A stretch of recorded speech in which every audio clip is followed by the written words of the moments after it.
我的菜园子里来了9位修仙大能，可他们实在是太小了，连一只蜘蛛都打不过。幸好我的手指及时赶到，解救了他们。啊，草率了，有点脏，早知道用树枝捅了。他究竟是何等变态的存在？我们9大圣人合力都无法抵挡的混沌魔蛛，竟被他瞬间灭杀了。多谢前辈出手相救。敢问前辈是仙界的哪位主宰？我们是下界飞升而来的修行者，如前辈不嫌弃，我愿加入前辈的宗门，恳请前辈收留。这不仅是一个逆天机缘，还是我们唯一在仙界生存下去的机会。世纪树周围的前辈飞升者们就是前车之鉴，虽然很冒昧，但还请前辈收留，哪怕只是做前辈身边的杂役也行。宗门主宰，我不过是个身患绝症快要嗝屁了的普通人罢了，我并无宗门，也不是什么主宰。本是平常的话语，但落在小人们耳中却惊雷炸响，他们更加惊恐，纷纷跪地恳求道：“还请前辈收留，我等愿意侍奉前辈左右，哪怕不拜师也行。”我不是什么了不起的大人物，不过你放心吧，我会尽量保护你们的。至于侍奉的事，以后再说吧。其他小人也连忙点头附和，在他们眼中，我无疑是一个强大至极的存在，能侍奉我左右，对他们来说是一种荣幸。两群小人玩似乎挺有趣的，不然他们再被什么昆虫小动物杀掉还挺可惜的。我不是什么大人物，但我会尽量保护你们的。小人们听到自己的承诺，感觉自己在这个世界算是站稳了脚跟，心神一松，本就疲惫不堪的他们纷纷晕倒。啊，怎么回事？不会就这么死了吧？我伸手想要摸摸他们，但又怕力气太大，把他们按扁了。于是就先将被蜘蛛丝困住的小人们解救出来，让他们去检查昏迷的同伴。你们去那看看同伴们怎么了。遵命。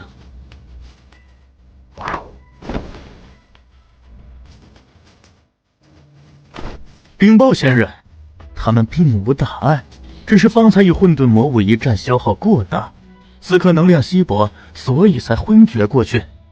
通俗点说，就是饿晕了，对吧？可以这么说。于是陈峰随手从兜里掏出半片面包，没什么其他的了，就半块面包，你们将就吃一点吧。陈峰把面包放在地上，可是在小人们眼里，陈峰的动作就太过于震撼了，整个胳膊若擎天之柱，拿着面包的大手放下来，简直就像是一颗陨石下落。这力量太恐怖如斯了，在下界恐怕随意一掌便能灭掉一个国家。多谢仙人赏赐，我等感激不尽。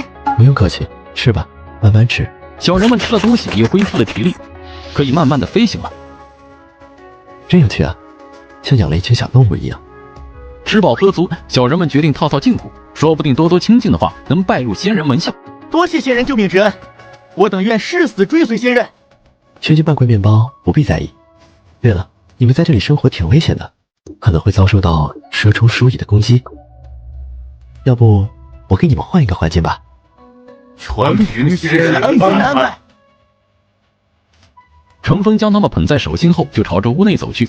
可是刚把他们带离小树3米远，小人们的身体就开始急速干枯，生命力迅速流失。仙人，糟了，这是怎么回事？还是先把他们放回去吧。你们好像不能离开这棵树的范围。不能加入程峰的宗门，让小人们感到遗憾，但也只能认命。谁让他们弱小离不开这棵世界树呢？这棵树似乎非同寻常，我们的世界是不是灵气复苏了呀？程峰在论坛贴吧里发出了自己疑惑的问题，不久便收到了一连串的回复。你们家周围有没有发现会飞的小人？就是修仙界那种飞天遁地、剑仙、魔头、仙子啥的。你说的小人里有女修士吗？如果有女修士的话，能不能给她检查一下体质？对对，看看女仙大佬和我们的身体构造是不是一样。唉，都是些不靠谱的回答，一点帮助都没有。如果这个地球没有灵气复苏，那菜园子里的那些小人，是不是就只有我这里有？第二天，我再次来到菜园，没想到才短短1晚上，小人们居然已经自己建造好了洞府，真是厉害。咦，他们只是在修炼，要是我也能修行仙人之力，绝症就有可能被治愈了呢。仙长，您来了。那个，我就是想问一下，你们修炼的功法能教给我吗？仙人前辈想要我们的修炼功法，不方便吗？不是，只是仙人您如此强大，你傻呀？仙人或许只是想看看。不，我其实是想修炼你们的功法。是这样的，这个世界没有修炼之法，而我看你们的修炼方式挺有意思的，所以我想试试。是这样啊，我们不知道仙人是什么体质，我们的功法对每种体质都有不同的方法，所以不如把功法都交给你，让前辈自行决定。可以。传功开始，按照小人们的指示，陈峰低下头，昆仑仙子先传授他的昆仑剑诀。一颗小光点射入陈峰的眼睛，顿时那小光点化作一股修仙之势，进入陈峰的脑海，很详细，有所悟，但似乎又很模糊。怎么样，仙人？什么都没感觉到。看来还是我想多了，这些小人的功法怎么可能适合我这个即将病死的人呢？没事，尽人事听天命，你们不用自责没有帮助到我。看来前辈人还挺好的。好了，就如此了，你们慢慢修炼，我先去做事了。等等，前辈，或许还有一套功法适合你。昆仑仙子那部功法还有缺陷，不过仙人也可以试一试。兴许仙人体质特殊，因为内部功法是结我们九圣人毕生心血凝聚而成。仙人若是愿意，可以一试。反正不久也会死，现在倒是可以搏一搏，说不定还能出现转机。那你们传我功法。仙人请坐好。行而不着，生而知天者，其经顺通，八脉如滔滔大浪。和之前的五感不同，这门功法进入脑海，有一种醍醐灌顶的感觉。这门功法很奇特，好像活过来一样，和我非常契合，主动给我提供服务。按照功法运转，调整呼吸，陈峰感觉到自己小腹部位有一股暖暖的热血，按照自己的意志输送到全身各处。先是在肚子里面绕了一圈，然后向四肢百骸游走。1个周天之后，热流回到了丹田，舒服，就好像做了一次288的大保健。这门功法有用，我也能修炼。能修炼就好，这样就体现出我们的价值，以后双方的关系就不是乘风单方面为爱发电了，这样对于我们的生存有很大好处。没想到居然都天黑了，我只运转了1个周天而已，竟然用了1个白天，怪不得都说神仙洞中方一日，世上1000年。而且我能明显感觉出身体在变好，力量、肺活量、气血等等都上升了一点点，就连渐冻症的后遗症居然也消除了一点。如此一直修炼下去，自己的癌症说不定就会彻底治好。仙人前辈入门的速度已经很不错了，换做普通人还需要更多时间。我现在的修为到了什么程度？有没有突破炼气1层？这个，看他们的态度，我肯定没有突破到炼气层。仙人也没必要气馁，这个世界的可修炼物质太少，或者是世界规则不同于下界，修炼速度难很正常。只要仙人前辈觉得自身变强就可以了，其他其实没必要在意。修炼是一件长久的事情，需要时间孵化。能让身体变好已经不错了，至少有了解决绝症的方法。经过这些天的事情，我总结出了一个道理：相对于生死大事来说，世界上所有的事情都是小事情。无论是分手失去谁，或者失去工作，分手了可以再找，失去工作了也可以再找，朋友没了可以再交，唯独生命没了，那就没了。陈峰的肚子突然叫了起来。我去搞点东西吃，你们等等。说完，陈峰直奔厨房，煮了整整3大碗挂面，煎了10个鸡蛋，整整把1把挂面都煮完了，给小人们分去一些，全部被陈峰送进肚里。就这样，才吃了8分饱。吃的东西都吃完了，只有明天才能想想办法去街上买一些日常用品。今天是和前女友分手后2个月心情最好的一次，或许可以说是这几年我内心真正开心的一次。以前和苏怡在一起，精神太内耗，身体也因为大量工作而疲惫，整个人其实并不是很开心。或许分开对我们来说都是一个很好的选择。吃饱喝足，陈峰不再彷徨，直接睡大觉，期待着明天继续修炼。而陈氏的一角，苏怡正气呼呼睡不着。这个陈峰真是纠缠不清，都说分手了，居然还要去纠缠我父母。他以为这样就可以让我回头？他这样只会让我越来越讨厌他，我永远不会原谅他的行为，也不会回头。一日，陈峰在天微亮的时候就起床，去小镇上买了一些生活用品，回家继续修炼。他沉迷在这种身体变好的修炼之中。今天1个周天比昨天用时整整短了1个小时，看来随着身体变强，运转的次数变多，以后体内那股内力每运转1个周天的时间都会变少。我现在的身体又强了一些，再修炼几天，估计就和普通人差不多了。仙人前辈，您的修炼速度令人刮目相看，您真是修炼界万中无一的修炼天才。没那么夸张，其实我知道我还有很长的路要走。仙人前辈谦虚。其实其他小人也觉得陈峰的修炼天赋太夸张了，区2天时间，陈峰身上的压迫感就快要让他们窒息。这种进步，他们真心觉得陈峰是天才，并不是盲目的拍马屁。对了，晚饭时间到了，今儿了我买了肉，待会儿给大家加餐。他去厨房煮了白米饭，炒了一盆鸡蛋炒西红柿、青椒炒肉，还有白菜豆腐汤，这都是家常菜。端到菜地里面就和小人们一起吃饭。小人们吃的不多，几乎都进了陈峰的肚子。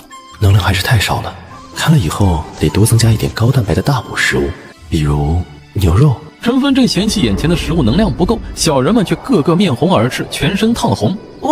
这些食物能量太多了，我好像快撑不住，这些食物比之前的更补。你们没事吧？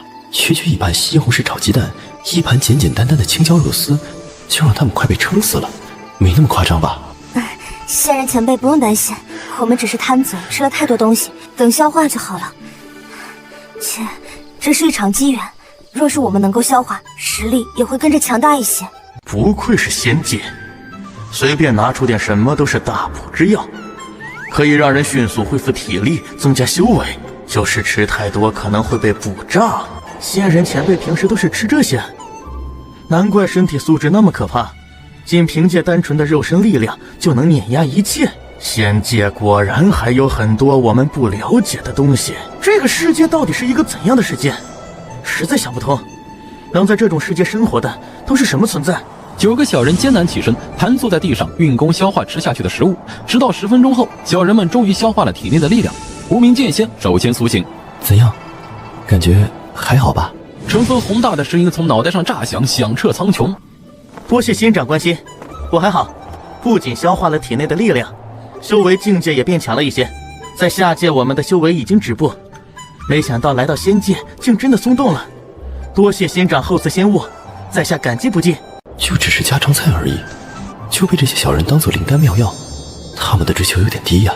小神魔们逐渐苏醒，他们感受到自己体内的力量涌动，不由得万分惊喜。他们都变强了，程峰也能感受得到这些小人身上的气息。气息我察觉不出，可是小人们身上的光变亮了一些，所以应该是变强了吧？但我怎么感觉似乎依旧能够一根手指碾碎他们？程峰见小人们醒来，也没必要护法，相互聊了一下。小人们对程峰肯定是感恩戴德，程峰却没放在心上，自己去做自己的事情。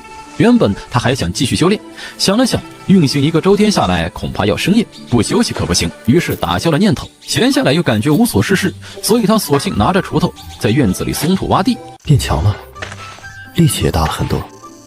没有修炼之前，我割草都会疲倦，现在哐哐挖地，竟然很轻松。也不知道我身上的绝症是不是也相应的解决了。等哪天有时间了，一定要去医院检查一下。随即程峰一口气把房屋周围的土地都挖了。别人的修仙是斗人斗妖斗天斗地斗命运，争的就是大道，斗的就是独木桥，各种厮杀残酷。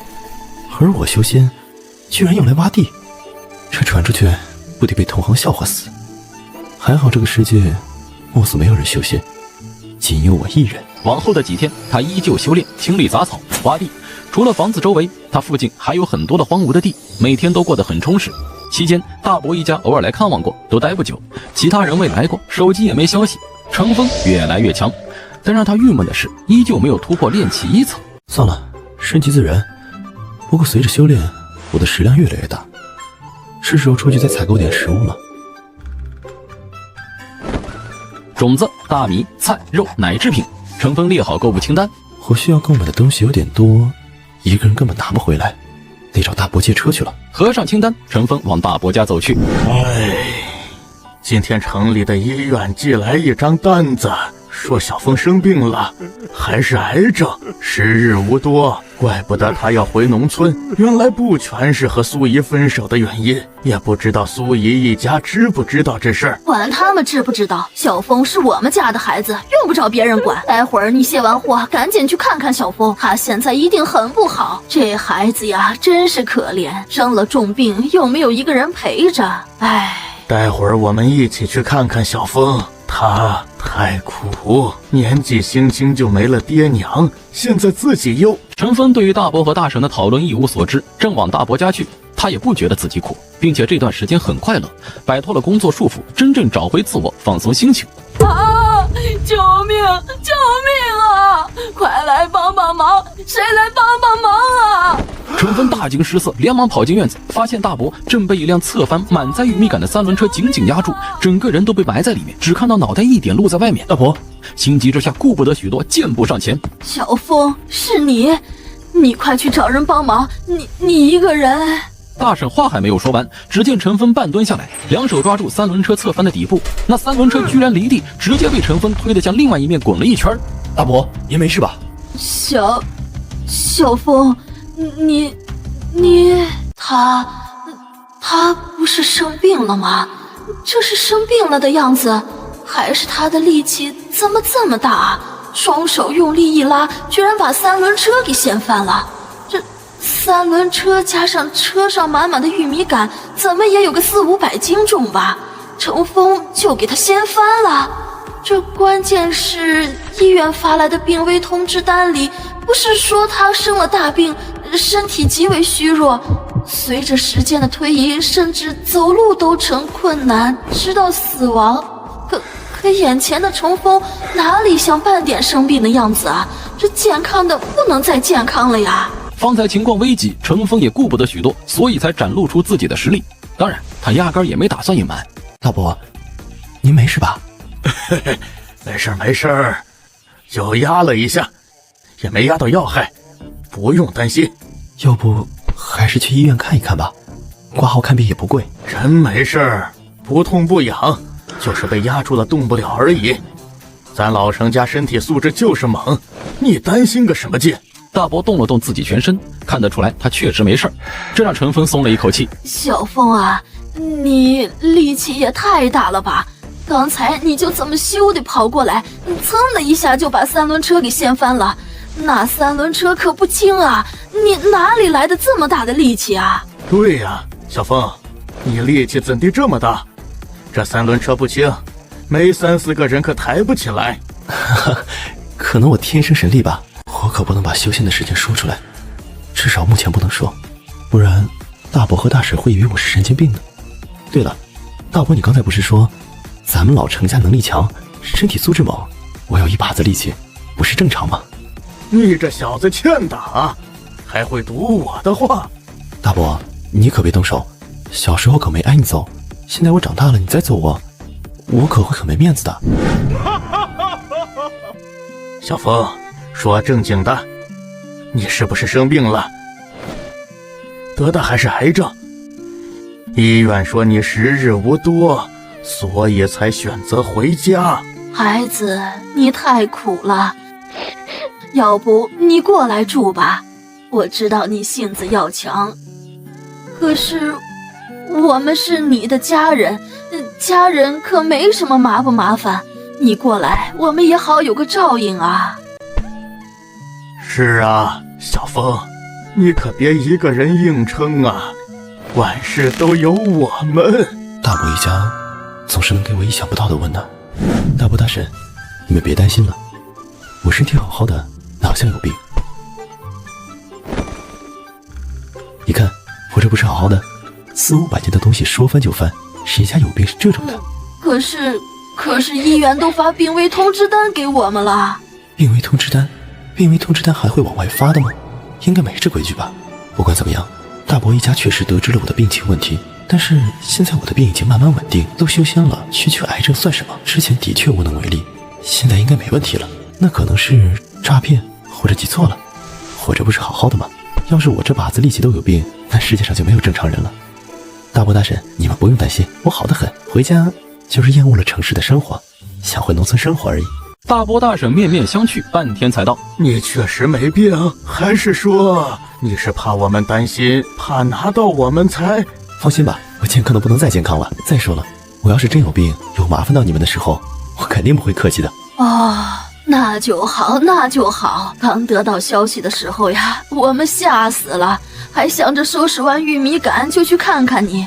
你没事呀，就太好了。大伯和大婶悬着的心终于落下。那搞诈骗的无良医生真坏，居然骗我们，该死！两人嘟囔着埋怨医院，不过确定陈峰没问题，两人还是挺开心。大伯大婶，有什么活我帮你们一并干了得了，难得过来一次。哎，不用，小峰，你还小，不用干重活，给你大伯干就可以了。我都27、28了，你和我说我还是小孩子。不过在长辈眼里，晚辈永远长不大。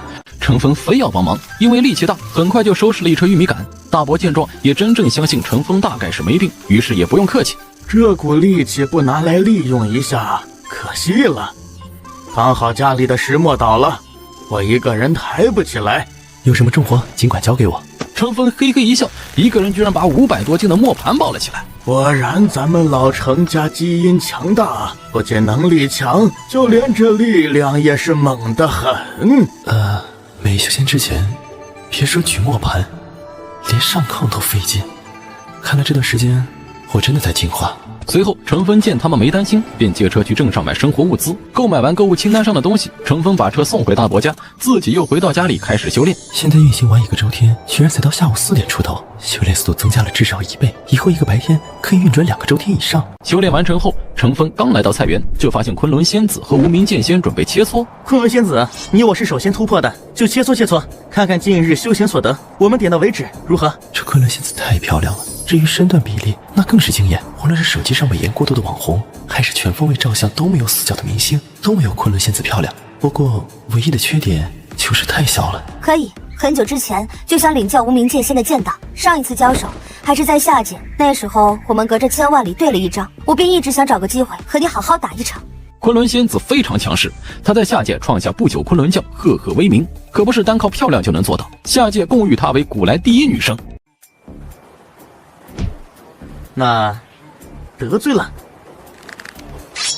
万剑，无名剑仙一剑化万剑，密密麻麻的白色小剑自他脑后分化而出，铺天盖地朝着昆仑仙子席卷而去。昆仑仙诀，昆仑仙子双手结印，一个巨大光球笼罩自身，上面流淌着各种先知符文。昆仑仙子的攻击比上次对付蜘蛛时多了一点变化，就是那些符文，可变强的幅度太小。以他们现在的实力，还是打不过上次追杀他们的蜘蛛。小树下，昆仑仙子和无名剑仙已经缠斗激烈，剑之海潮想要淹没昆仑仙子，可那把飞剑接触到昆仑仙子的符文光球时，纷纷被弹开，或者直接崩坏碎裂。昆仑仙诀，青龙凤。一头青龙模样的怪兽从昆仑仙子的符文光球冲出，撞向无名剑仙。昆仑仙子果然收获匪浅。说完，无名剑仙手捏剑指，结了一个反锁的印。清玄剑道，开！一道手指大的火光大剑从他身前凝聚，巨剑和青龙猛地撞在一起，轰的一声同时碎裂，而无名剑仙和昆仑仙子纷纷被爆炸的威力掀飞。我猜的没错，你不是当世之人，而是古之至尊重现。若是没有意外，你就是古之至尊中的剑圣李清玄吧？无名剑仙的道夹杂着古代至尊的气息，那是昆仑仙子年轻时进入秘境失炼遭遇过的，他记忆犹新，因此差点为此陨落。昆仑仙子果然拥有大智慧，还是瞒不过你。我早就怀疑你不是当世之人，果然。没办法，上古找人推测过，只有今世仙路才会开启，所以只能蛰伏下来。这似乎涉及到修仙界一桩巨大秘密，但这对陈峰来说好像没什么意义。蛰伏不知道多少岁月，就为了飞升到蓝星这个鬼地方。为了这个目标，你们还真是拼尽全力呀！哼，我在未正道之时，曾经被古之至尊偷袭，差点身死道消。从此，我便发誓，一定要找到至尊余孽，报仇雪恨。仙子莫要误会，李清玄一向光明磊落，偷袭你的另有其人。他不是怕昆仑仙子寻仇，只是不想在危险的仙界还要起内讧。现在团结求生才是硬道理。李某向来不参与乾坤界的争斗，你也是知道的。圣人一言九鼎，没必要撒谎。昆仑仙子把目光投向周围那些圣人，这里面会不会也有古之至尊余孽？被他这阴冷的目光凝视，其他圣人眉头紧锁，但也没过多说什么。同为至尊圣人，他们都有极强大的心性，不会认为自己弱于他人，哪怕对方是古来第一女圣。陈芬俯瞰着小人们，没想到小人们相互之间其实还是有矛盾的，竞争者、猎杀者、阴谋家。为了飞升，为了能够活到正确的飞升时间，布局万古，坑杀诸多强者，这也太燃了吧！若是写成小说，这些小人每个都是故事主角，他们的经历恐怕几百万字都写不完。哼，曾经的恩怨且先放下，不过不代表本座软弱。等时机成熟，本座定当一一向那些偷袭过本座的讨个说法。本座虽是女子，可也不是任何人都可以欺负的。众人还是没有表情，古井无波。你是弱女子，那天下就没有强的女人了。让仙人前辈见笑了。本来一些私事没必要大肆宣扬，可是矛盾就是矛盾，不解决始终会有隐患。无碍，我对你们的恩怨没有兴趣，更不会插手你们的争斗。我现在的首要目标就是修炼，解决自己的癌症问题，哪有闲心参与你们这些小人们的争端？仙人前辈明示理之世故，自然没工夫计较我们的私事。前辈放心，我们的私事只会私下解决，不会叨扰前辈清修。前辈，我有个不情之请，不知道当讲不当讲？你有什么事？近日修行有成，感觉实力突飞猛进，我想挑战一下前辈，看看自己达到了这个世界的哪一种存在。不知道前辈可否能赐教一二？李清玄居然要挑战我，没听错吧？你要挑战我？也不是挑战，就是想检测一下自身实力，让前辈指点指点我的修行。我刚才的话太不谨慎了，挑战这2个字可不能乱说。上仙要是真的接受挑战，一巴掌拍死我都没人会说什么。挑战，生死不论。我修为确实精进，但和上仙的差距依旧犹如云泥。左右无事，也成。我接受你的挑战。不是挑战，我说错了，我不想死。前辈，那您可手下留情。放心吧，你尽管使出你的全力，我也想看看你们突破后力量达到了哪种层次。不要说挑战2个字了，我心慌。前辈请。李清玄动用自己毕生修为，清玄剑道，万剑。密密麻麻的飞剑凭空产生，体积居然比一个篮球都大，无数飞剑飞向陈峰。这一手让在场的圣人震惊。显然刚才和昆仑仙子交手，李清玄还是留手了，没有动用全力。他居然强大到这种地步，上古第一剑圣，名不虚传。可那万剑球冲到陈峰指尖时，陈峰弹指间就将那万剑弹得崩溃。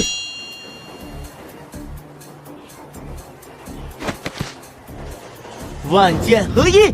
李清玄凝聚剑道，一柄布满上古符文的光剑出现。清玄本源加持。李清玄更是动用了自己本源正道之道纹，加持在巨剑之上。虽说是巨剑，其实也就比2根手指头加起来大。前辈小心！李清玄整个人人剑合一，身上密密麻麻剑纹浮现。这是古之剑纹。观战的圣人们震惊，可人剑合一的李清玄那化作的符文光剑依旧被陈峰中指一弹碎裂，一瞬间崩坏。李清玄从道中跌落，摔在地上，小人们瞠目结舌。仙人前辈也太恐怖了吧！李清玄动用那么多手段，居然还是不敌弹指一挥，怪物中的怪物。你变强了吗？怎么没什么感觉？你还和以前一样的攻击力？莫非是力量增加的太少，所以我没感觉出来？我已经发生了蜕变，你居然说没感觉出来，太失败了。事实上，陈峰确实没有感觉出来之前的李清玄和现在的李清玄力量差别有多大。看到陈峰的表情，不像是在嘲讽，而是在说事实，这让小人们心里更加觉得头皮发麻。这位仙人前辈到底是怎样的存在？强大的离谱！小圣人们再次证明自己和陈峰的差距。和小人们交流片刻，大家各自去做自己的事情。陈峰把从集市上买来的种子种到地里，按照自己的规划种上自己喜欢吃的菜。一般的蔬菜几乎长个1-2个月就可以吃了。之前陈峰回家还生怕自己吃不上自己种的菜，现在他很有信心。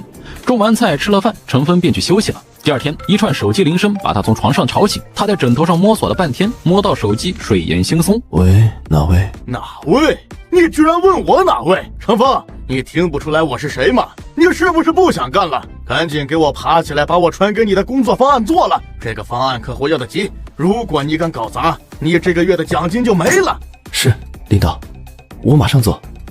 不对呀，我他娘都辞职了，为什么要理会这鸟人？难道是身体被工作支配太多，心里也产生了本能？给你2个小时，我要看到方案成果，不然扣你奖金。我去你猴子个腿，扣吧！谁稀罕你那破奖金？我工作你猴子个腿的，赶紧给我滚蛋！大早上打扰人美梦，你有毛病啊！骂完直接挂断电话。1个字，爽，畅快。这是我和公司领导有交流以来最愉快的一次谈话。果然还是那句话属于真理，放下个人素质，享受缺德人生。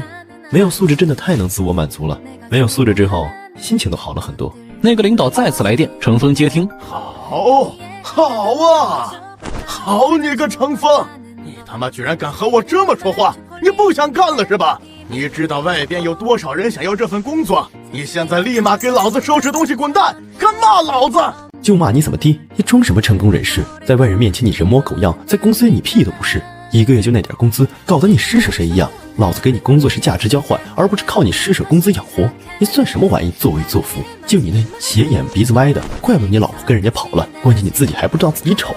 你知不知道你就像那阴沟里的癞蛤蟆，井底之蛙却想着白天鹅之梦，你是痴心妄想。果然，没素质的人最快乐，看不爽就怼，就很令人心情愉悦，不会抑郁。你完蛋了！得罪了我看你怎么在公司待下去！我要把你的奖金统统扣光，我要让你干最累的活，我要狠狠报复你！你脑子真是有病吧？谁稀罕在那沙雕公司待下去？老子早就离职了，你怕我是智障吧？说完，程峰直接挂断电话。都修仙了，谁还去工作？捋完前领导，心情大好啊，就连外面的太阳都显得那么可爱了。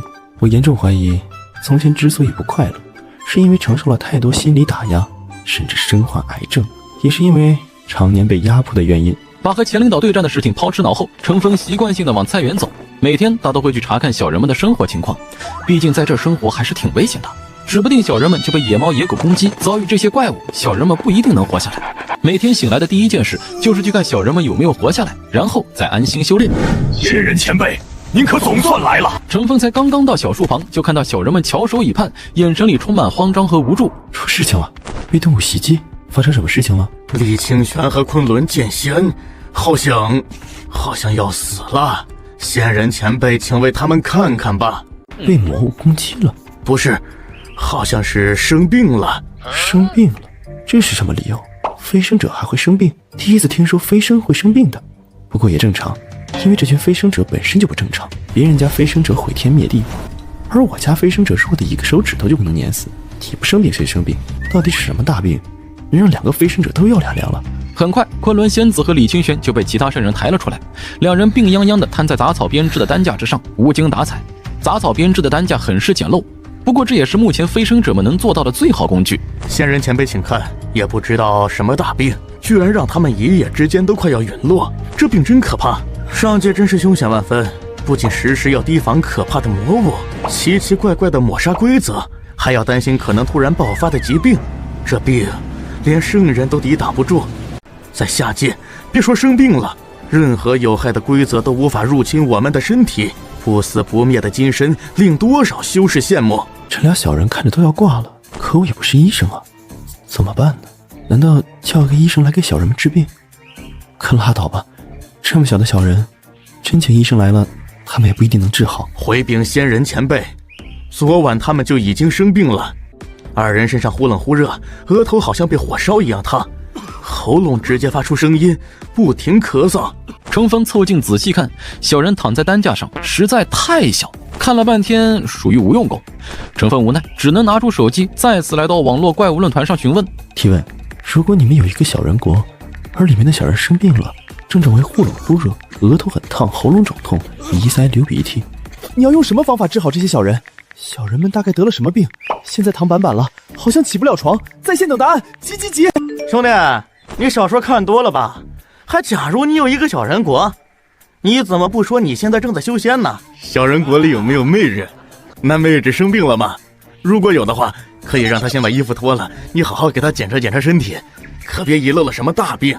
这个 ID 我看过，上次说检查身体的也是他，真是智障。楼上真的是素老四批，脑子拨开全是芒果色，鄙视。根据我做兽医13年的经验，如果你家小人没有意外的话，那就要出意外了，因为严重到起不来床了。不过作为兽医的我有一计，保证药到病除。什么计？如果我没猜错的话，你的小人应该只是感冒了，口服几粒感冒药，立刻药到病除。感冒就这么简单？4楼你确定？你作为一个兽医，你还能治人的病？人与兽之间有什么区别？再说了，他都能中2到说自己有一个小人国，我就不能以兽医之名行医仙之事。况且楼主说的那些症状，是个学医的都知道，仅仅是感冒了，好吧？吃一颗感冒药，睡一觉不就可以了？有那么复杂吗？这群中二病还在疯狂互怼，而程峰则关了手机。经兽医这么提醒，程峰再好好观察昆仑仙子和李清玄的状态。确实就是感冒了。昨日他们是不是着凉了？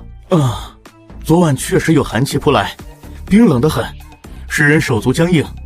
我们都回防避寒，可他们2人性子要强，尤其是被仙人前辈一直弹飞，又觉得自己不能再这么弱，这么堕落下去，依旧在修炼，然后就没有然后了。现在天气已经开始进入秋天，夜里时常清冷。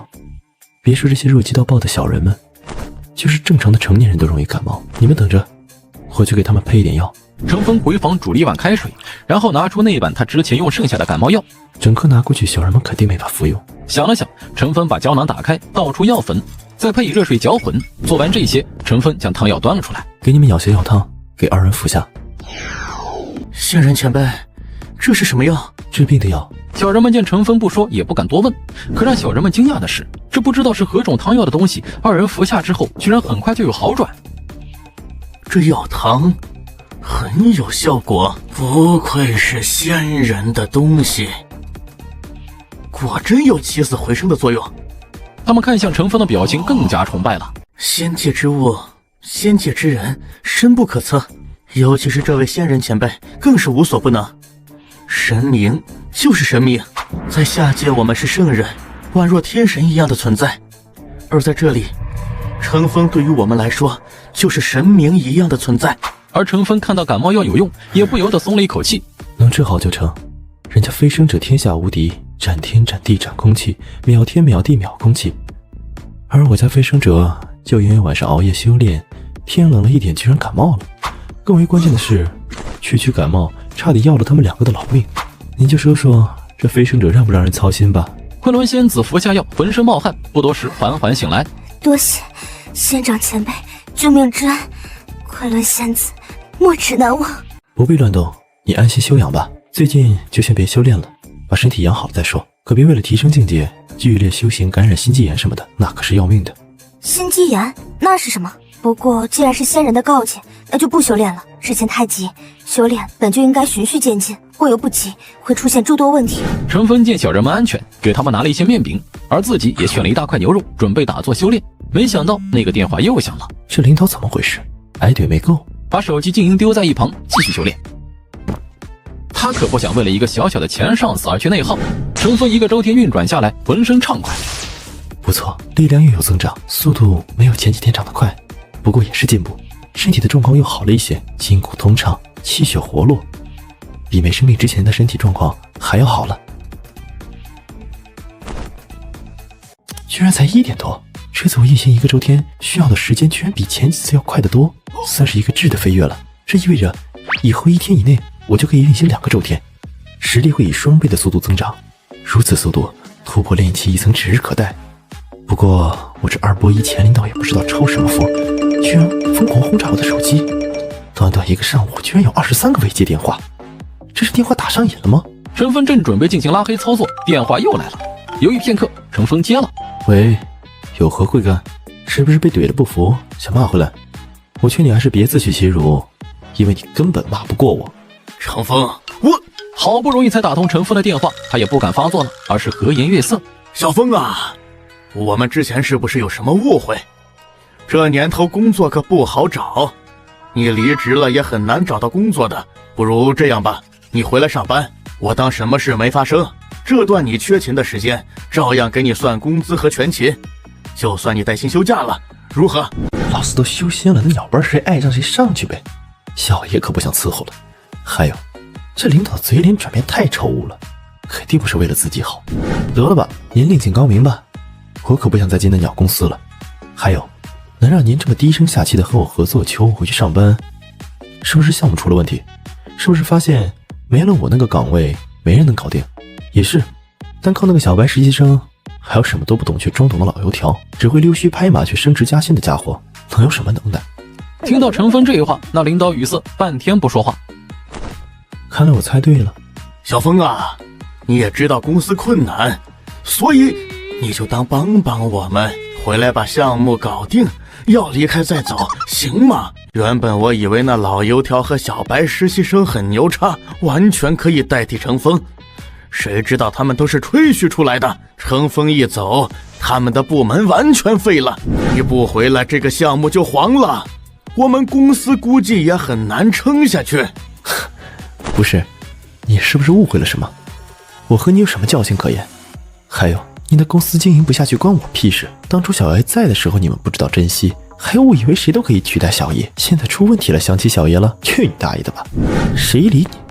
小爷忙着修仙呢。小风，别生气，以前确实是猪油蒙了心，埋没了你的才华。这样吧，只要你回来，我给你开2倍工资啊，不，3倍。3倍，可真舍得。看来你这次遇到的麻烦不小。不过我还是那句话，关我屁事。回去凑完再被血墨杀驴吗？我可没那么傻。程峰，你可不能这么绝情。你想想，你没工作的时候，谁给你工作的机会？谁给你学习的机会？谁培养你的？公司给了你那么多福利，到头来你就这么报答公司？你为什么这么自私？你这脑子果然有病。工作就是价值交换的过程，还学习培养。再说了，之前我在公司的付出和收获完全不成正比。他再也懒得多和这位废话了，挂了电话。反正他该交接的工作也交接了，工资也结了，和这家公司彻底没有关系。领导立马发来信息：小峰，刚才我冲动了，你要怎么样才能帮我们解决这次麻烦？程峰看都没看，手机丢在一边，去做了一些午饭吃，又选了一大块牛肉，继续修炼。牛肉果然是最适合人体的高蛋白食物。我若是天天能吃够足够量的牛肉，修为进度一定变得更快。就这样，又是一个周天运行完，程峰睁开眼，长长吐出一口浊气。这次运行的非常顺畅，以往还能感受到一点阻塞，今天顺滑的好像加了油。程峰起身，全身畅快，随意打了几拳，每一拳都能在空中打出破风之声。不仅力量变强了，我的身体好像更硬了，不是普通人理解的硬，而是皮肤强度提高，小刮小擦根本不能在我的皮肤上留下伤痕。这若是修炼到最后，是不是可以像修仙小说里一样，手握日月摘星辰，世上无我这般人？算了，还是别好高骛远。修行之路很难，在修仙界修行者众多，也没见几个人能达到那种地步。成为那种强者，恐怕比考上清华北大的概率还要低。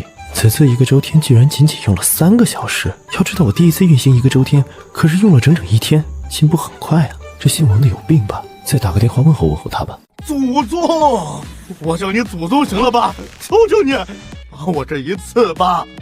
只要你给我解决程序故障，你让我做什么都可以。程峰本想直接拉黑，但是转念一想，还是说了一嘴：让我帮忙也行，给我外包聘请行业价100倍的保证，不然我是不可能帮你的。祖宗，你终于说话了，祖宗。可是这100倍太多了。100倍不讲价，再多说一句直接拉黑。别，100倍就100倍。程峰这家伙太黑了，以前唯唯诺诺的老实人，怎么没发现他心这么黑？不过为了公司的前途，必须妥协。这就答应了。以前这家伙可嚣张了，让我涨100块工资就跟挖了祖坟一样，现在竟然这么好说话。看来这次的项目很重要。果然，只有拿捏了对方的命门，无论对方是谁，如何的性格都会唯唯诺诺。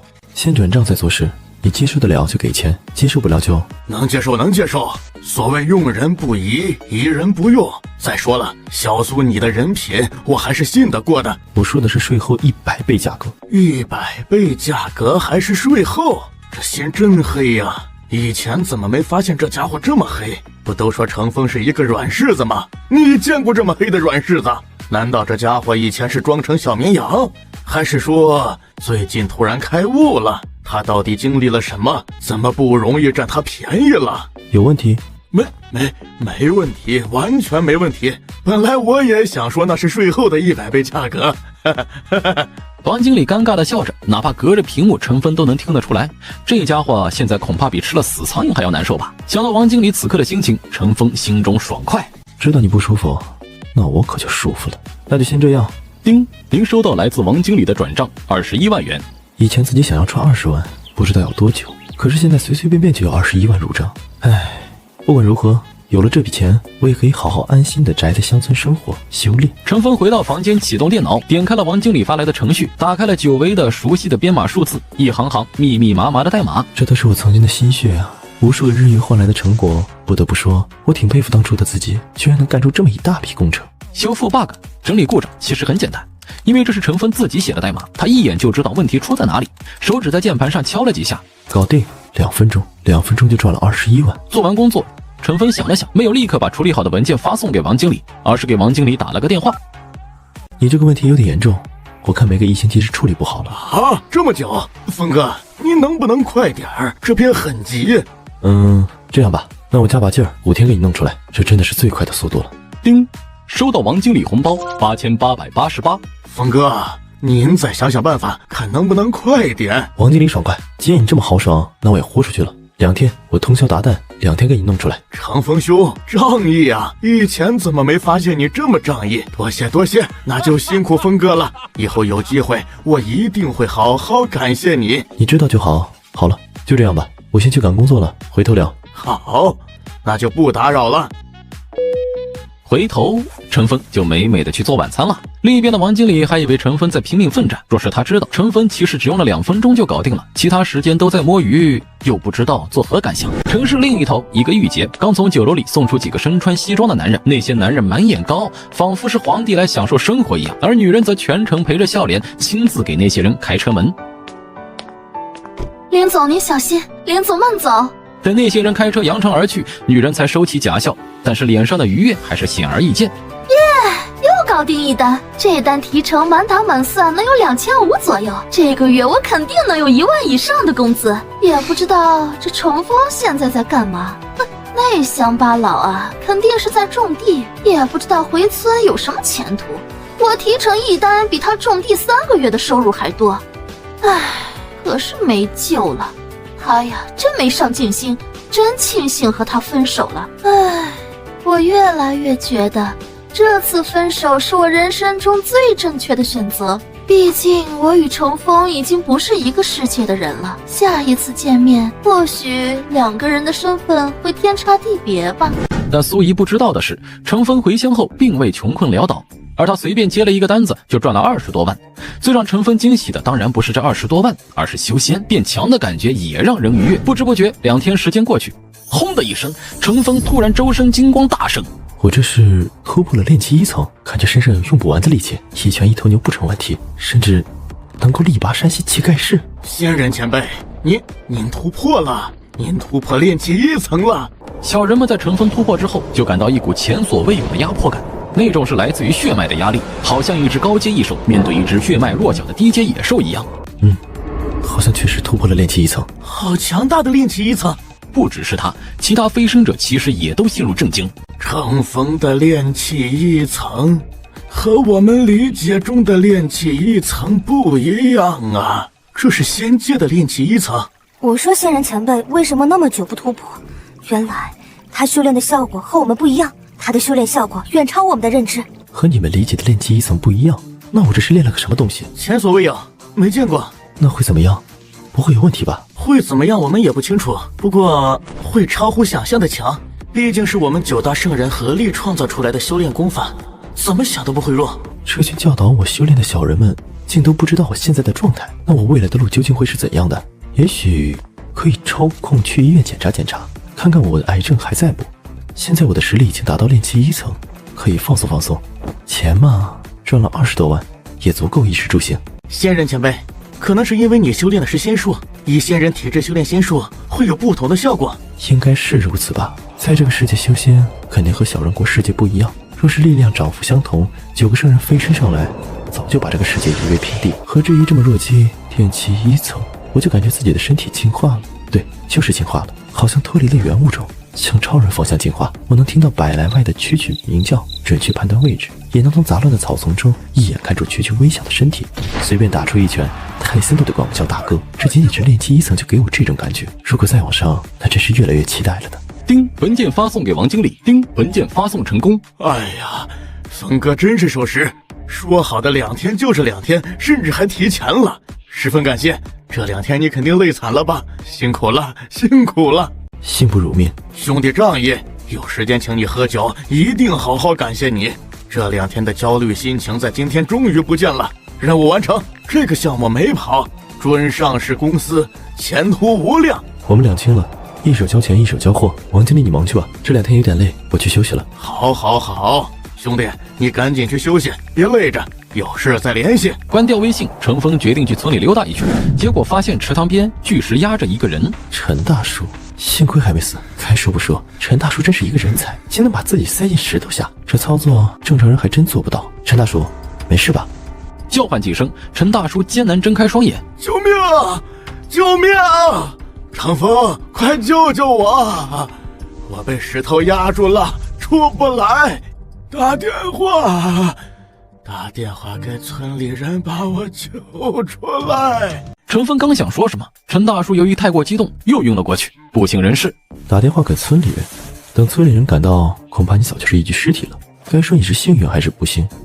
不幸是你居然被石头压住了，幸运是你居然遇到了我，不幸是最近好像我实力一成长，总是能遇到各种各样奇奇怪怪的事情，好像被主角光环给笼罩了一样。变强就会遇见麻烦，然后用我的力量来解决麻烦，难道这就是规律？变强的法则？很难想象以后我越变强，会不会像都市降智小说一样，无论走到哪里都会遇到装逼打脸的剧情。例如去商场买根胡萝卜，都会遇到服务员挑衅，说自己买不起，一顿嘲讽之类的。例如自己上街，总会有一两个小混混上来一顿挨揍，体现出自己的主角价值之类的。又例如和个妹纸逛街，都会遇到富二代过来争风吃醋。随后陈峰蹲下，双手五指插进石头下做抬物姿势，猛地发力，那石头居然慢慢离开地面。这石头比我想象中的要重啊！也许是因为身上的压力轻了，陈大叔悠悠醒来。刚才我不是看到了程峰，还让他打电话给村里人过来救命，怎么没看到他了？而且我身上的石头不见了，莫非这是临死前的回光返照，认为自己得救了？其实我要死了。他扭头一看石头的情况，猛地发现程峰犹如一只蚂蚁顶起一块比自己体积还要大好几倍的石头，正在慢慢的把石头推开时，陈大叔下巴惊讶的掉在了地上了。我靠！我真是回光返照，我真要死了！我看到了什么？我居然看到了程峰推着那块石头走。他感觉自己神经错乱，眼睛一花，接受不了这个现实，又晕倒过去，只能用2个字形容：倒霉。程峰没有理会陈大叔神经质的表现，去，石头终于远离了陈大叔和程峰。做完这些，程峰拿起电话打给大伯。什么？陈大牛受伤了，我们马上带人过去。听闻陈大牛受伤，直接挨家挨户招呼村里有力气的男人，火急火燎的到了目的地。叔叔伯伯们好，陈大叔好像受了很严重的伤，不宜乱动，需要担架抬到医院治疗。我这也没有工具，只能等你们了。众人一脸懵，不是说陈大牛被巨石压住了吗？怎么出来了？人呢？石头没压住啊！刚才压着的可能是石头重心不稳，靠另一边，我用锄头一撬就开了。我还以为是陈大叔死定了，还好他运气好。真的？当然是真的了，难不成我还能把几吨重的石头举起来不成？也是，人是不可能那么逆天的。大家快些把老陈送去医院，别耽误了，救人要紧。可就在这时，陈大牛却睁开了眼睛，扫了一眼周围的人群，最后目光落在程峰那张熟悉的脸上，一股记忆涌上心头，指着程峰激动大声说话：程峰，怪物，他不是人，他把石头举起来了！我靠，他是真怪物！大家看到陈大牛这般也没当真。哎呦，这大牛可真可怜啊，都开始说胡话了。唉，可能是受了太大刺激，快点送到医院，晚了脑子不好怎么办？就是。大伯，既然你们来了，那我就不跟你们去医院了，我还有事。好，有事你就去忙你的吧。于是程峰就这样回家继续修炼起来。第二天，他发现自己运转1个周天的时间再次缩短。之前自从缩短到3个小时，就再没动过。突破炼气1层之后，没想到再次有了动静，而且不仅时间缩短，我每次运行的1个周天所带来的力量比之前更加丰厚。以这种速度修炼下去，再过1段岁月，像昨天那种石头，怕就不是推动，而是真正举起来。这才像话，这才像修仙嘛。估计我的剑斗症也消除的差不多了，找个时间去检查一下。洗漱完毕，陈大牛的家人送来礼物感谢，也不是什么贵重的礼物，就是一些土鸡蛋、2个大公鸡，一些自己种的水果蔬菜。我陈叔怎么样了？万幸没有大碍，就是他一直嚷嚷着你抬起巨石，估计是受啥刺激，过段时间就好了。红城第1人民医院是红城市医院里面最好的医院，肿瘤科。医生，我这个检查报告怎么样？我的身体还有问题吗？从未见过这么奇怪的检查报告。医生，怎么了？我的身体有什么问题吗？你的身体完全没有问题。不过又有大问题。你这说的什么话？废话吗？按道理来说，你的不死癌症加重了无数倍，这是一个惊人的数值。正常人拥有这种数值早就是一具尸体，就算不是尸体也肯定动不了了，就剩最后一口气的地步。可是你不仅没有死，还活蹦乱跳的，甚至看你的身体各项体测数据完全超出正常人的健康标准。这意味着你完全应该是一个健康的人，你这健康和不健康完全搅和在一起了，好像是两个人的身体状况。这么多年，我头一次看到这种案例，极度健康，还有极度的不健康。会影响我正常的生活吗？你觉得它影响了你的正常生活吗？没有。那不就结了？只要没影响你的正常生活，那你就是正常的。说了很多，好像又没说。感情我自己都可以当自己的医生了吗？唉，看来也就这样了。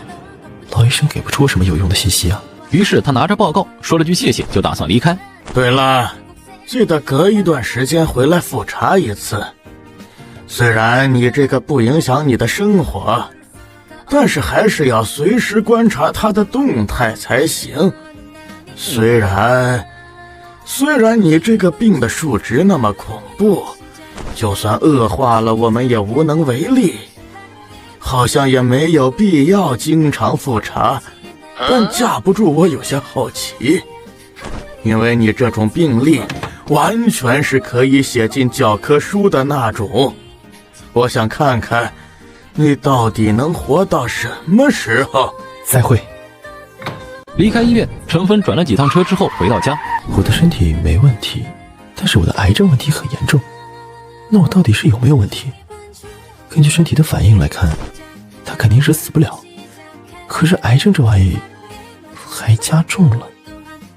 算了，又死不掉，管他呢。回到家，他第一时间去看看小人们有没有危险。小树下，小人们安居乐业，有人对弈，有人舞剑，喝茶吟诗，还有人在精心修建自己的屋子，有种菜的，也有种花的，布置周围景色。这群飞升者终于明白了，修炼和生活都是长久的事情，他们要在这里长久生活下去，开始注重家园的建设了。就在程峰静静观察小人们生活的时候，一道轻微炸响打扰了这方天地的祥和。小树周围有3个小黑洞出现，这是9个小飞升者听到动静之后，立马御空而起，横立在黑洞前。飞升者，又有飞升者飞升上来了。会是谁？在我们飞升上来之前，已经动用过神念，探查过乾坤界，再没有圣人境界的修士了。为何？也许有一些存在利用秘宝遮蔽气息，想要坐收渔翁之利，利用我们先行探路，他们好在后边收好处吧。这就是空间通道。很快，3道身影从黑洞滑落而下，黑洞猛地关闭，只留下3个刚刚飞升上来的修士。看到那3位的真身时，9大圣人脸色纷纷变得诧异。是你们？你们藏得好深。这3个不是人类，竟是3个黑乎乎的异兽。3只刚刚飞升上来的异兽注意到9大圣人之后，也警惕地靠在一起。9大圣人，你们竟然还没有死！3只异兽为黑化异兽，分别为黑血麒麟、黑暗魔龙、黑羽凤凰。这3只可是大名鼎鼎的堕落异兽，为了打破大道规则，在乾坤界犯下累累罪行，是修世界的公敌。哼，很好，你们既然飞升到此地，那就死在此处吧。凭你？还是凭你们？黑麒麟身体快速变大，直到成人拳头那么大。黑麒麟、黑龙、黑凤凰3只堕落生物骄傲无比，即使刚刚飞升，即使数量不占优势，也照样不怵。在他们看来，9大圣人也飞升没多久，能变得多强？看着没见过世面的3只堕落生物，李清玄等人就好像看着刚刚进城的3个乡巴佬一般。他们是不是还活得过去？还以为堕落生物比圣人强一步的年代。大哥，现在什么时代了，你还活得过去呢？做梦！你们有过节？3大堕落生物听到雷霆轰鸣一样的声音，不由得抬头，看着这尊庞然大物时，当场就傻眼了。这是什么怪物？人类？巨人？三只堕落生物惊骇，紧挨在一起。九大圣人听到陈峰的话，也是一顿。是了，过去的恩怨是在乾坤界，现在大家是在仙界，仙人前辈的地盘，怎么处置三只堕落生物，还得看他老人家的意思。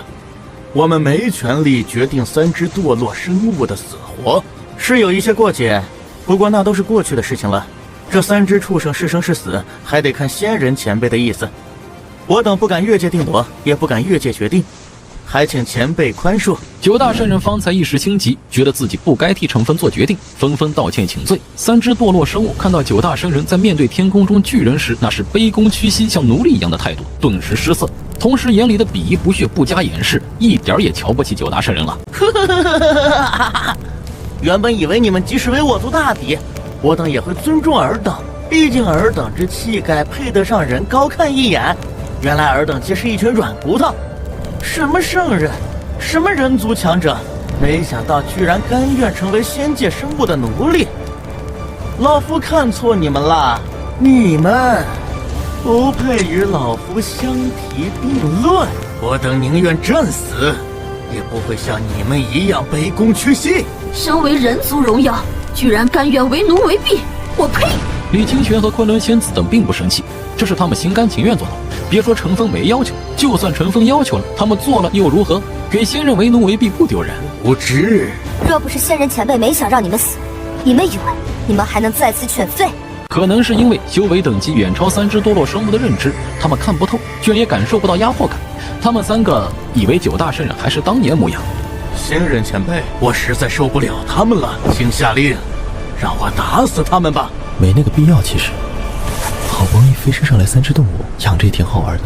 这只长得像狗，可以当狗养；那只长得像鸟，可以当鸟养；那只可以当蛇养。其实挺有趣的。神魔乐园里生物多样性也很重要。其实我挺喜欢龙啊、凤啊、麒麟之类，可能是华夏一族的人都会有喜欢神兽的情节吧。上一次清理菜园看到这类骨头，我都很遗憾没能养一只。现在有机会了，肯定要完成心愿。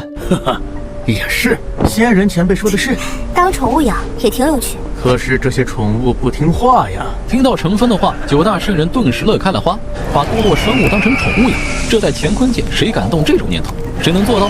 堕落生物宠物。一听到这些，九大圣人原本郁结的心一下子解开了。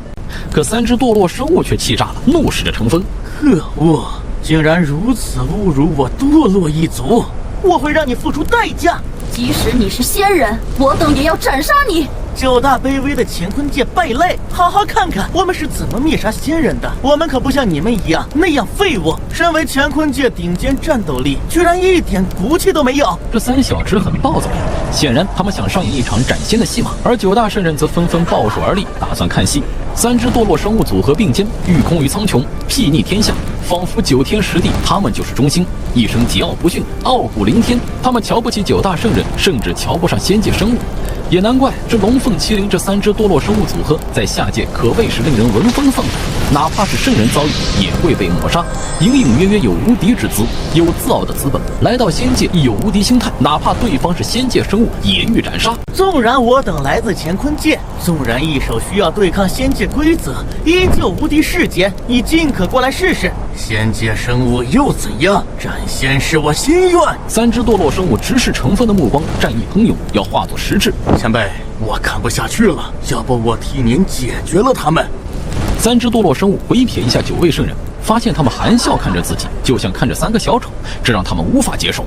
我们这么牛叉，你那是什么眼神？找死吗？真是不理解，是什么让你们这般狂妄不惧的？不用，这三只小东西在你们的世界好像挺厉害，我也想看看他们和虫子的战斗力相比如何。我们俯瞰人世间那么久，你居然拿我们这些至高存在和虫子比？哼，等口舌之快，不和他废话，直接灭杀，让他知道堕落生物不可辱。入之必受万劫之苦。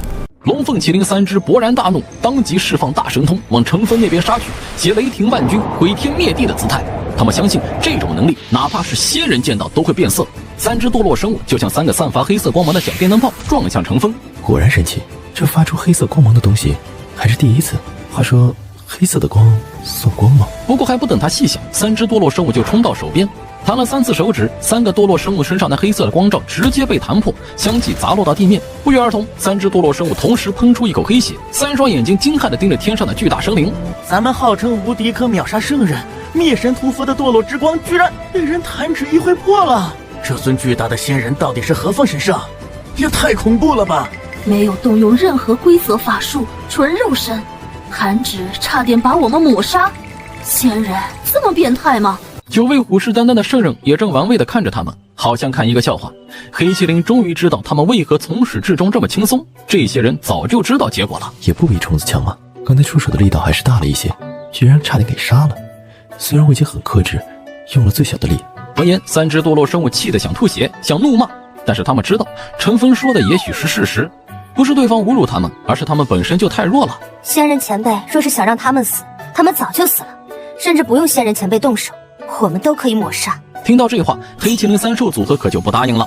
打不赢恐怖的仙人，还能打不过你们？我们可是乾坤界公认的修行界天花板，类似于红尘成仙的地步，你们搁这装什么呢？对付你们这些弱鸡圣人，我一手足矣。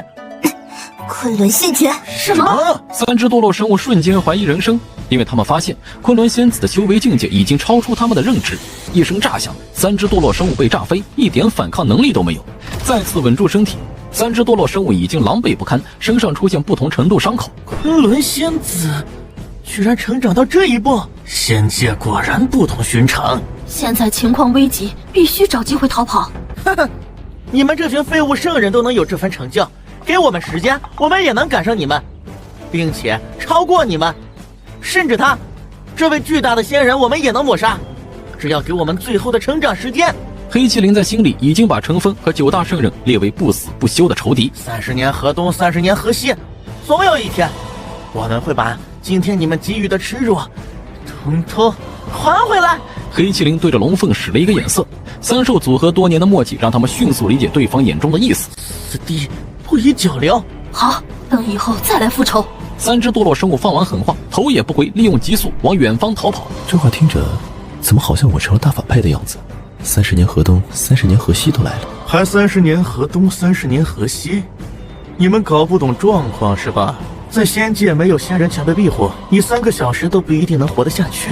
3只弱智，那便是禁区，除了仙界生物不可存活。3兽组合逃跑后，他们已经准备好迎接9大圣人和一尊仙界主宰的无穷追杀。可是他们发现陈峰没动，9大圣人也没动，只是饶有兴趣地看着他们逃跑。9大圣人眼里尽是嘲弄，还敢嘲讽？等我修为有成，一定把你们通通啊！3只堕落生物还没有把自己脑海里的复仇想完，他们就发现自己全身软弱无力，直直往地面砸去，伴随而来的还有窒息感。这是要陨落的节奏，要死了？这到底是怎么回事？3兽组合刚刚飞升仙界，自然不知道仙界的规则：一，不能脱离混沌世界树的范围，不然会被仙界规则抹杀；二，不可招惹巨人，因为他能一根手指就抹杀混沌魔物，也能一根手指抹杀飞升者；三，一定要和巨人搞好关系，没有巨人的守护，你会被突然出现的混沌魔物杀死；四，还是要取得巨人的庇护，没有巨人的喂养，你会在仙界饿死；五，这里是巨人的地盘，他可以决定你能不能在这里生活；六，没事多看看周围那些陨落的飞升者前辈，看看他们的结果，你就知道这个世界恐怕比你想象中的还要危险。总之，别乱跑，别乱得罪人，最重要的一点就是搞好和巨人前辈的关系，这是9大圣人总结出来的仙界生存法则。而那3只堕落生物好像把所有能犯的错误都犯了，简直就是老寿星上吊，活腻了。你可以教，但是你不能没有智商。看着为祸乾坤界不知道多少纪元，无数修士乃至圣人境界强者都谈之色变的3只堕落生物到处碰壁的样子，9大圣人心中无不欢愉，他们心中有一种解气感，还有优越感，因为他们比3只堕落生物先飞升。以前9人也无所适从，对仙界一无所知，几乎是摸着黑过来的。现在看到别人也如他们当初一样无知，他们内心当然有优越感，就是那种曾经下雨没有躲雨的伞，现在看到别人也被淋雨时那种感觉，淋过雨也要撕碎别人的伞。你到底使用了什么妖法？敢不敢放我们走？是啊，你也就仗着自己是仙界生物，若是给我们同样的身份，同样的时间，你也不是我们的对手。妖咒放了我们1000年，我们只需要1000年就能斩你。事到如今，我们也只能利用语言来魅惑，实力越强大的人越会受激将法的影响。你们说的没错，如果给你们和我同样的条件，同样的环境，你们肯定比我优秀。这是什么操作？我们说你不如我们，那你就承认了，还承认的那么大方？不，你的反应不应该是这样的，应该是暴怒、愤怒、不爽、不甘心、不信，然后放下一句什么牛马也敢和老子相提并论？你们一群虫子而已，既然不服，那老夫就放过你们，给你们时间追赶，让老夫看看你能不能追上老夫，也让你们看看你和老夫之间的差距。老夫等着你来报仇，然后把哥仨放了，然后哥三忍辱负重，苟着修炼个千百年。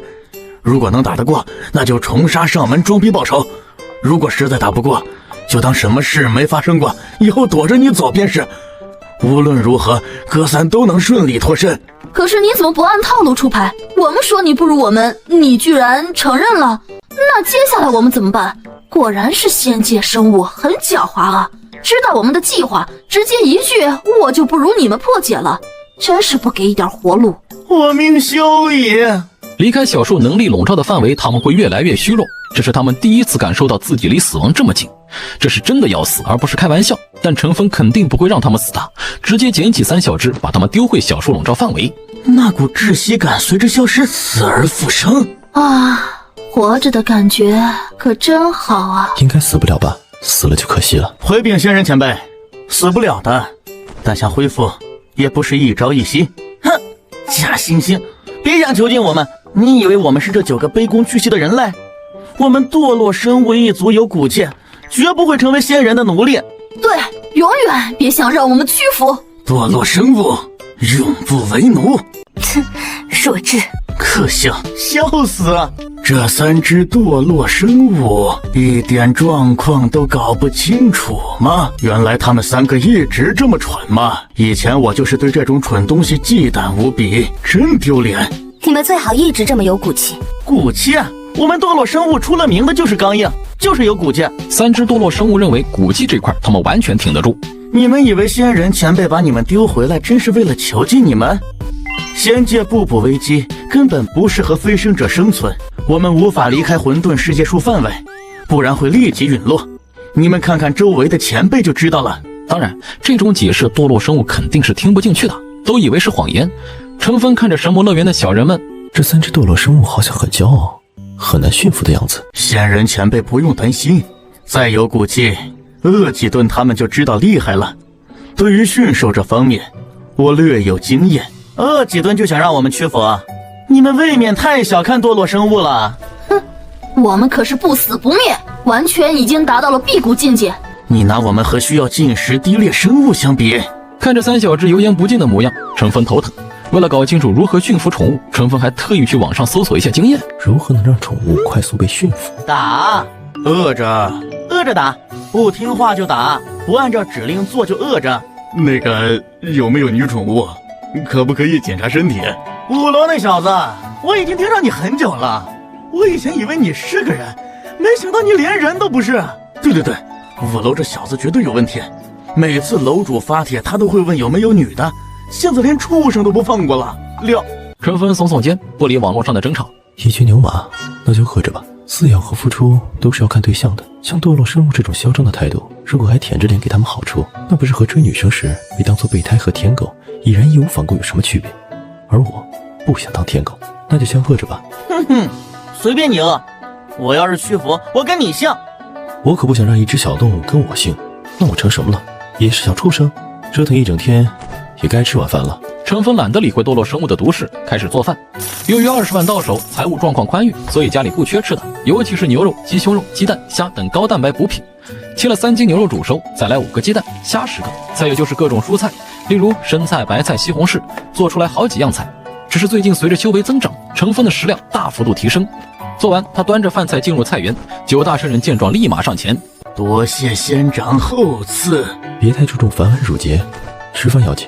小人们道了一声是后，便开始大快朵颐起来。而另一旁，3只堕落生物早就饿得前胸贴后背。实在是没想到，进入仙界之后，辟谷能力竟然会消失。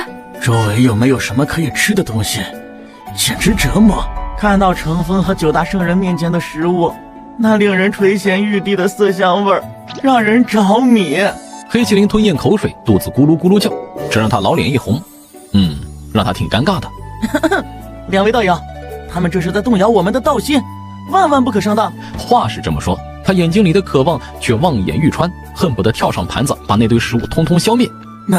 那是肯定，我们可是堂堂的堕落生物啊，怎会因为一点区区的……飞龙嘴角的龙涎都快成瀑布了，还嘴硬。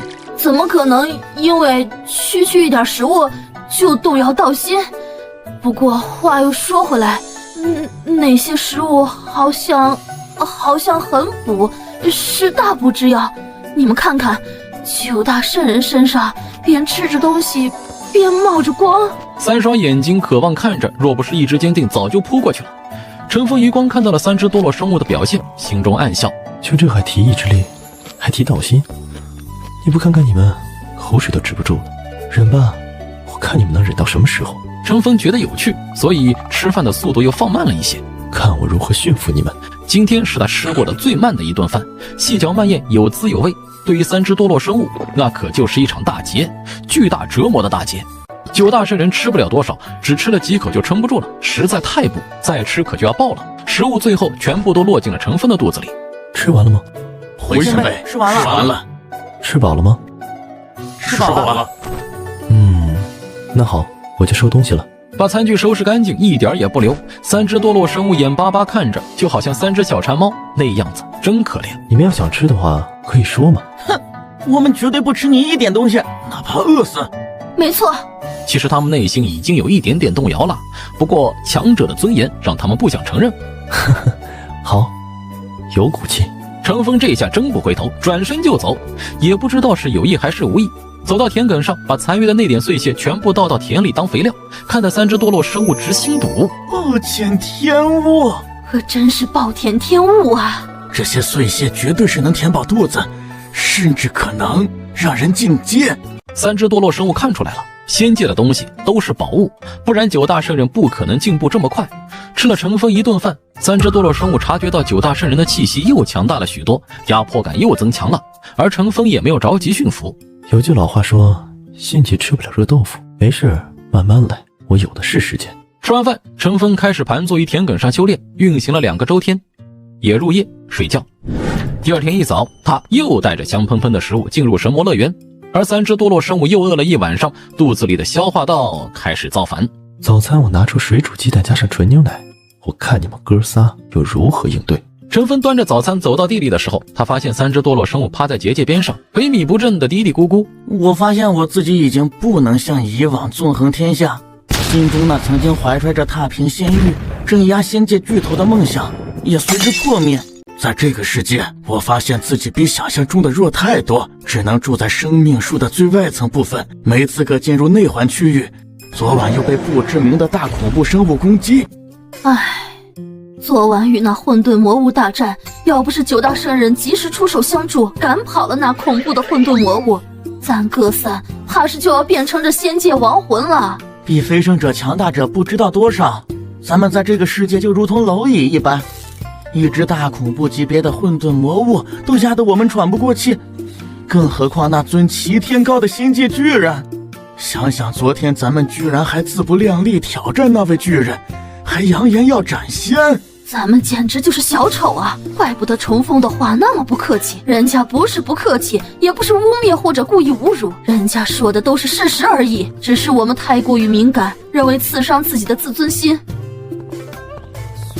经过一夜的捶打，我越来越意识到，在这个世界如果没有巨人的庇护，真的没法活下去，就算不被混沌魔物猎杀，也会饿死掉。仙界太难生存了，怪不得九大圣人会依附于巨人。若一意孤行，周围的飞升者骸骨就是乾坤界飞升者的下场。三只堕落生物此时已经怕了，他们是硬，但是硬也要有道理的硬啊，有头脑的硬，没头脑乱硬那是愚蠢，搞不好还会吃牢饭。陈芬端着早餐过来，他自然不知道三只堕落生物的心理变化，只当这三头异兽还在死撑，没有想通。他看也不看三只堕落生物一眼，径直走向九大圣人。各位，来吃早餐了。三只堕落生物应该没有那么容易屈服吧？他们可是堕落生物啊，出了名的硬，不可能一晚上就想通了吧？那也太不符合堕落生物的性格了。程峰是这么认为的，他哪里知道三只堕落生物其实已经服了，在想着找什么借口归顺自己。多谢仙长，诸位道友，开饭了！一晚上没吃东西，确实有点饿了。来来来，大家吃吧。9大圣人成群结队，有说有笑出了自己的洞府，一路上欢声笑语，谈笑风生，气氛活跃。今天的早餐是鸡蛋，鸡是有人为了报恩送我的。传说下蛋的鸡，他可是养了2年半，现在送给我下蛋吃，营养丰富的很，和普通鸡蛋不大相同。大家好好尝一尝。那这可是好东西啊！其实我很纳闷，这个世界的混沌魔物都如此庞大强悍，那这鸡的战斗力与之前猎杀我们的混沌魔蛛比如何？鸡的战斗力是那只蜘蛛的100倍，不对，应该不止。100只蜘蛛杀不死1只鸡。说到这儿，小人们更加震撼，100只混沌魔蛛都杀不死的鸡。那只混沌魔蛛给小人们造成了巨大的心理阴影，在他们心里，混沌魔蛛就已经很强了，而比混沌魔蛛还要强大的混沌鸡，不敢想象。那如此强大的混沌魔物，他用小人们能理解的话解释，小人们眼中光芒更盛。在他这么一通介绍之下，这个世界平平无奇的一顿早餐，简直成了逆天的大补之药。9大圣人大口啃着鸡蛋蛋白，大口喝着纯白的牛奶，啃了半天，一个鸡蛋居然才凹陷下去一部分，露出里面金黄欲滴的蛋黄。另一边，3只堕落生物肚子造反，咕咚咕咚的叫个不停，但是又拉不下脸去求陈峰，只能眼巴巴口水直流的看着陈峰他们大快朵颐。真香，要是能吃一顿就好了。鸡和凤凰同源，如果能吞服一些仙界的鸡蛋补药，我肯定能完成进化啊！好想吃啊！如果眼神也能吃饭，盘子里的东西早就被他们吃光了吧？陈峰乐呵呵地看着这边，3只堕落生物心中一颤，打定主意，叫我们屈服，只要你叫一声，给个台阶下，我们就认怂，我们就服软。只要一声，你叫一下，给个面子，只需要召回一下，我们就跟你混了。3只堕落生物已经决定，只要陈峰现在说一句话，他们立马改变主意，跟着陈峰混。但是陈峰没叫，只是含笑看着他们。这3只堕落生物肯定很有骨气，可不能再轻易说让他们屈服之类的，先晾一晾再说，一定要循序渐进，一步一步来，再饿一顿看看情况，反正不急。3只堕落生物若是能听到陈峰的心里话，一定会哭出来。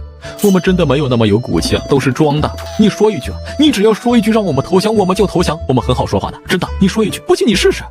可惜啊，陈峰不知道3只堕落生物的心理，他以为3只堕落生物心气高，不会那么容易屈服。他哪里知道，这3位目前已经服了，吃好喝好，还剩一点点剩饭。陈峰看了一眼3只堕落生物，3只堕落生物眼中顿时透来惊喜的神色。来了，终于来了！只要你说一句话，我们肯定跟着你混。哎呀，求你了，就说一句吧。他们期待陈峰说话，同时觉得机会来了。可陈峰只是看了一眼。本来想请各位一同吃点，不过以你们的性格肯定是看不上的，请你们吃，你们也肯定觉得是对你们的侮辱。也罢也罢，程某就不自作多情了。希望3位早点想清楚，在这个世界吃不饱东西，可真的会饿死的。说完，陈峰端着餐盘离开，3只堕落生物一脸懵，他们还以为机会来了，陈峰只要给个台阶，他们再假装拒绝一下，然后顺从，皆大欢喜。而陈峰竟然说以他们的心性肯定是瞧不起，请他们吃是对他们的侮辱，这是捧杀，把他们抬得太高了，让他们都不好开口说软话，把他们毒死了。3只堕落生物快哭出声啊！你都没问过，你怎么知道我们不敢说话？怎么觉得我们不可能答应？怎么就又说是对我们的侮辱？我们不觉得那是侮辱啊！你能不能侮辱我们一下？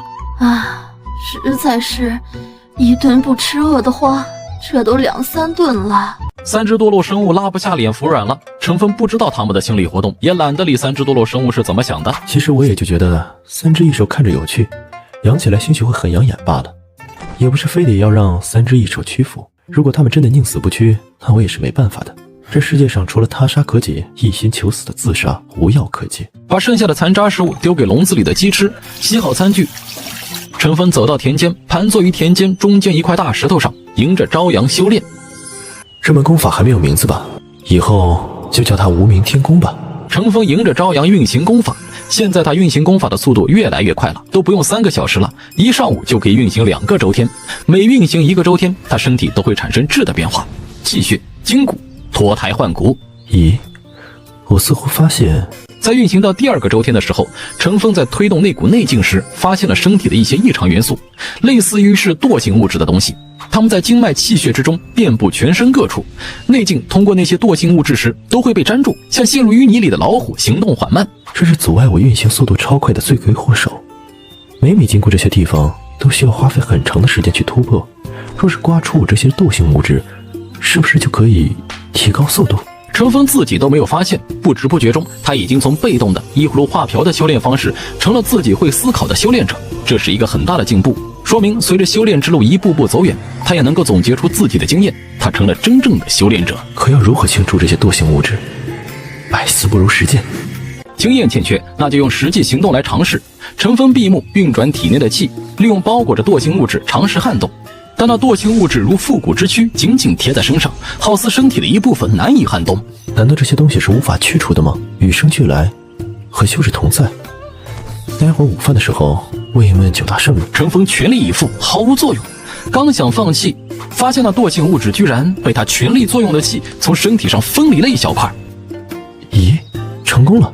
他连忙聚精会神，利用气把那惰性物质通过经脉移动到肠，想通过大肠的功能排出体外。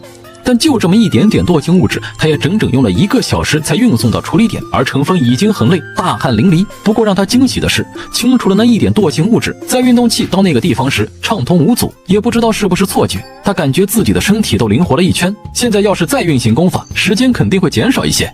只是清除一点惰性物质就这般状态了，若是全部清除，它会是怎样的场景？会不会以后我只需要1分钟就可以将整个功法运行1个周天，而我的身体灵活度也会快如闪电？这个意外之喜让陈峰非常开心，但他却没有继续修行，反而看了看天色，该吃午饭了。我不知道那3只异兽想得怎么样了，算了，不想他们，顺其自然吧。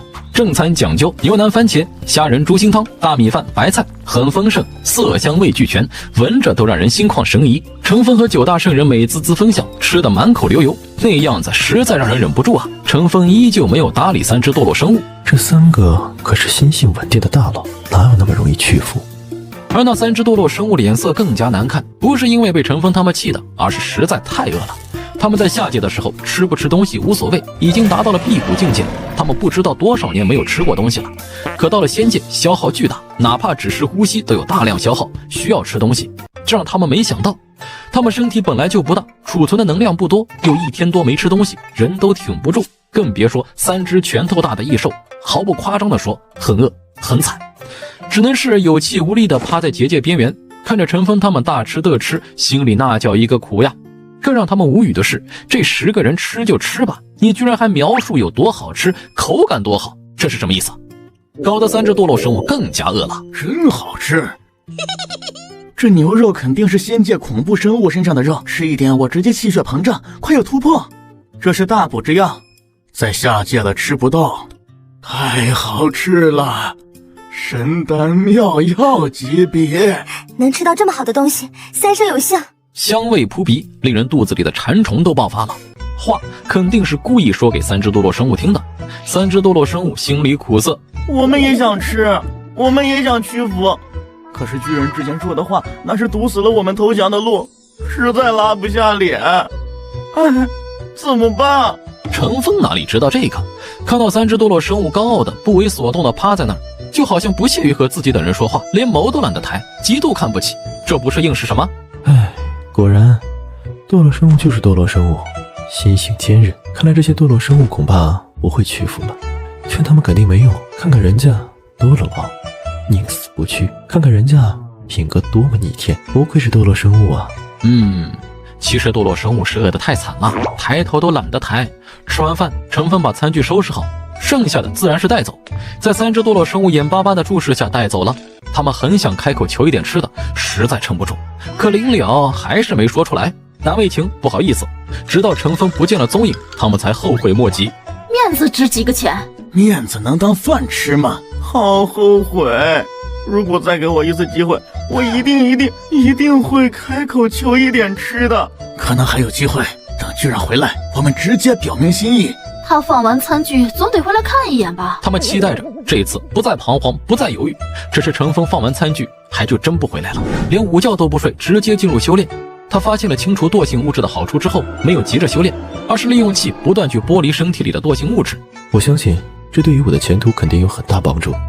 关键的位置，惰性物质有300-400个点那么多，完全清理点大概需要10天半个月。不过若是清理完这些关键部位，我的修行速度会大大增加，这是一个良性循环。一个下午，他清理了15个点，而整个人也更加轻松，力量更大，运行功法的速度也大大提升。现在居然只需要2个小时左右就可以运行1个周天。果然找到眉头才是修行最好的捷径。看看把运行功法路径上的惰性物质全部清除会发生什么吧。晚饭时间，陈峰还是老样子做饭。他今天心情好，炖了一只鸡，整只鸡，没有切块。鸡汤，鸡可以食用，鸡汤他加入了各种补品，例如人参之类。菜端到神魔乐园，这下3只堕落生物彻底绷不住了，是真要饿死了。巨人，仙人前辈，我们服了，我们愿意归顺，赐予我们一点吃的吧，我们快要饿死了，我们真服了。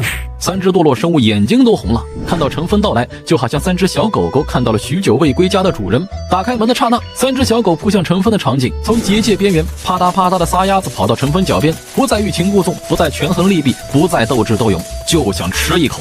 他们都没有力气飞行，只能利用肉身最后的力量在地面跑动。看到这3只堕落生物疯狂的样子，陈峰懵逼，第一时间是不信的。你们这是干什么？3只堕落生物不是坚韧不拔吗？不是宁死不屈吗？这是怎么回事？我不信，我绝对不信，不信他们会屈服的这么快。我本来还在打算饿他们一天，再考虑要不要收服来着。哦，我明白了，你们这是考验我，想取笑我。我相信你们之后，你们就会笑我中计了。你们连小小的伎俩都中，还说我是什么东西太可笑之类的。别闹，堕落生物哪有那么容易屈服？不，我们不是这么想的。我们是真心归顺啊！堂堂堕落生物自成一地禁区，令无数生物闻风丧胆，在下界掀起过黑暗动乱，收割万族生灵，一眼便使无数修士心惊。仙路尽头谁为锋？堕乱生物我战当中。何为强势？即使面对全世界的讨伐，即使天下修士战天一样的前仆后继，要彻底平定堕落禁区，你们蓦然注视万古，像神灵一样俯瞰世间，多么牛叉的生灵！我不信你们为了区区一顿饭就妥协，而且这才饿了1天多呢，谁家堕落生物会这么软弱？我是不信。饿1天没事，你试试饿1天多看看。再说了，你懂不懂什么叫识时务者为俊杰？你懂不懂什么叫做活得越久越怕死？我们要不怕死，能苟且那么久吗？不，仙人前辈，千万别挖苦我们了，我们真的没骗你啊！我们对天道发誓，若是有违心的话，天打五雷轰，不得好死。黑麒麟等3只堕落生物真的挺不住了，真的恶毒的誓言都发得出来，以天道起誓，对于修士来说可是非常严重的，若是真的违背，会被天诛地灭。陈峰当然不知道这些，他还是不信。狡猾，没想到你们说谎就跟真的一样，差一点就被你们欺骗了。你们的演技还不错，但是我程某人可没那么容易被忽悠。堕落生物那是背信弃义、狡猾的象征，这都是玩心机的大佬，城府很深。再看看你们可怜兮兮的样子，谁家堕落生物会是这种表情？活了那么久的老怪物居然装可怜，你就说违和不？你就说你敢信不？大佬，我们真的是真心的，你就信我们吧。我们真的快要饿死了呀！是要给我们一口吃的，我们绝对臣服。我承认之前是得罪了您，我们知道错了，别为难我们了。3只堕落生物话都说到这个份上了，他们感觉自己从来没有这么卑微过。在乾坤界，谁敢让他们这么卑微啊？都是别人在他们面前卑微。不知道多少年了，他们都忘记了卑微是什么样，忘记了怎样求人，自然就求得不像。耍我！3兽组合还想纠缠，李清玄和昆仑仙姿等人飞到陈峰大脚旁，极道圣剑黄黄发光，指着3只堕落生物，止步，不然灭杀。3大堕落生物见此不敢再说什么，更不敢再纠缠。随着时间推移，他们已经知道9大圣人已经不是原来的人物，再纠缠真的可能会被抹杀。仙人前辈，哀莫大于心死，陈峰不搭理3大堕落生物，悔不当初。哎，你说你当初装什么逼呀？你说没事，你非说什么就算死也不投降之类的干什么？是不是有什么毛病？唉，我也很后悔当初那么硬气。如果当初不说那么决然的话，现在恐怕就不是这个样子。哎，只怪我太没见识，把路走死了。年轻不懂事，现在好了，仙人前辈还真以为我们很硬，就算服软了，对方也不信。眼巴巴，只能看着别人大口大口进食，边吃还边说什么真好吃，讲解食物美妙之处。唉，简直就是煎熬，想不听都做不到。你们想吃吗？想吃的话就别嘴硬了，趁早投降。投降了，你们就有好东西吃了；不投降，只能继续饿着喽。你以为我们不想？我们都已经投降了，只是你不信，我们能有什么办法？看三只堕落生物决绝的样子，一言不发。程峰觉得今天又没戏了，于是只能无奈收盘子，然后离开，利用晚上的时间清理体内的惰性物质。翌日，程峰照例端着早餐去神魔乐园，哗啦啦，这次他才进入小树的范围，三只萎靡不振的堕落生物跑过来，不管不顾，抱着程峰的大腿。仙人，我们服了，真的服了，别搞我们了，我们怕了。再不给我们吃的，我们真的饿死了。请赐饭，我们愿意付出所有代价。我们真心归顺，只需要包吃包住就成，只要能给一口吃的呀，做什么我们都愿意。程峰简直当场懵逼，而九大圣人也是第一次见到堕落生物这种表现，在乾坤界的时候，那可不要太嚣张跋扈呀。看他们好像宠物贴贴不撒手的模样，九大圣人还以为自己看错了。这真的是堕落生物？怎么和印象中的不一样？居然抱着大腿就不松开了。又搞什么阴谋？你们撒开！不，我们不撒手。要么今天仙人前辈接受我们的投降，要么就打死我们吧，反正都是一死，还不如死在你手里面。我们真撑不到中午了，太饿了，身体里的生命气息在流失，再不补充能量，就真的死定了。我们真没有搞花样，不信仙人前辈可以检查我们的身体，真的是快要饿死了。若是不信，仙人前辈可以直接炼化我们的精血，掌握我们的命运。才饿了2天不到，这也太容易屈服了吧？他不知道炼化精血是什么，但是看到九大圣人点点头，程峰知道稳了。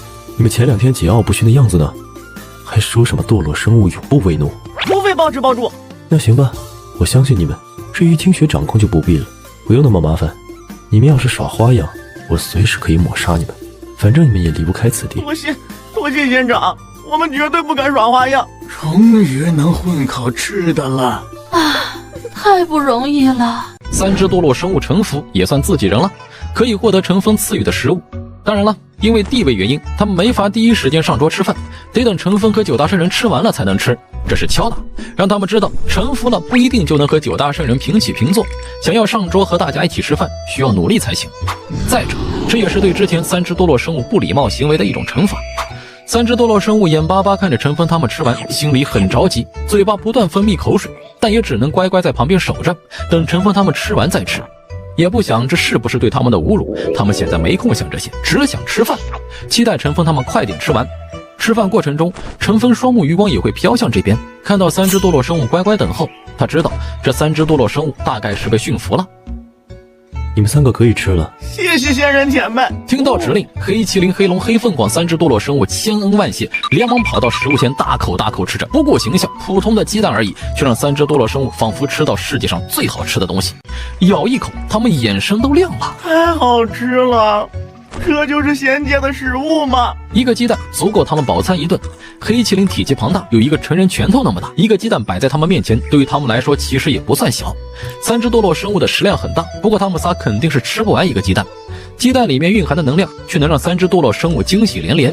这是仙界生物的蛋，我好像明白了一些仙兽血脉的法则，能够激发我们体内的洪荒神兽之力。天啊，这是什么神兽的蛋？鸡蛋对三只堕落生物有此大用，比九大圣人吃了更有效果，因为他们本来就是兽类。黑麒麟一口咬在蛋白上，蛋白化作能量涌入他身体各处，那衰败的生命气息得到源源不断的补充，瞬间就让他恢复了生机，浑身的疲惫也不见了。等待这么长时间，终于有回报。我的进化，蛋黄的能量更多。黑凤凰得到的好处更大，甚至比黑龙和黑麒麟的更大，因为鸡蛋本就是兽中禽类，可以说是本源与它相同。吃了半个鸡蛋，居然直接生了一个小鸡。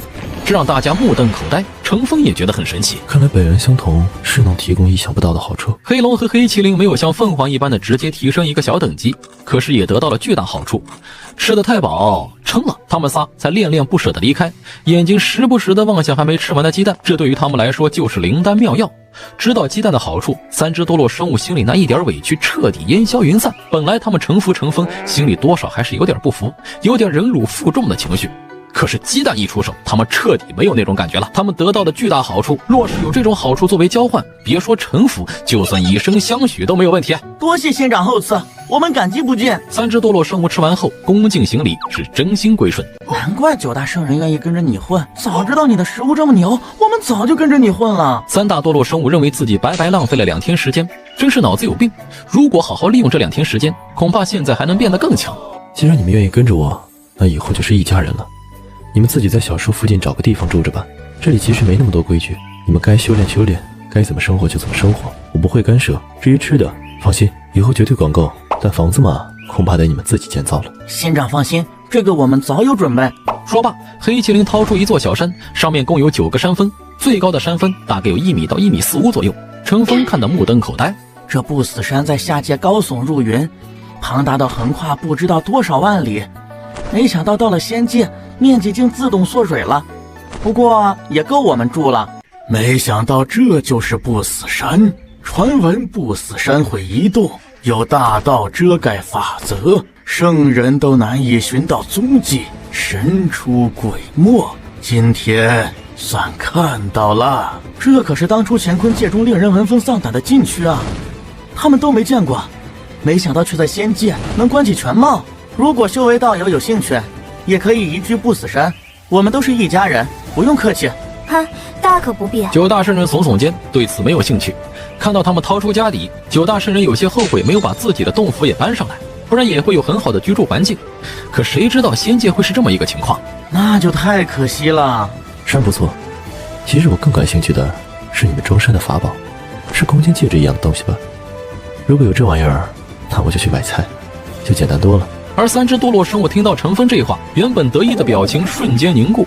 看到他们的表情，9大圣人眼睛一亮，连忙附和：仙人前辈，他们积累万古，好东西肯定不少。对，在乾坤界公认堕落生物有最多的宝物，如果仙人前辈有兴趣，他们肯定很愿意贡献出来送给您。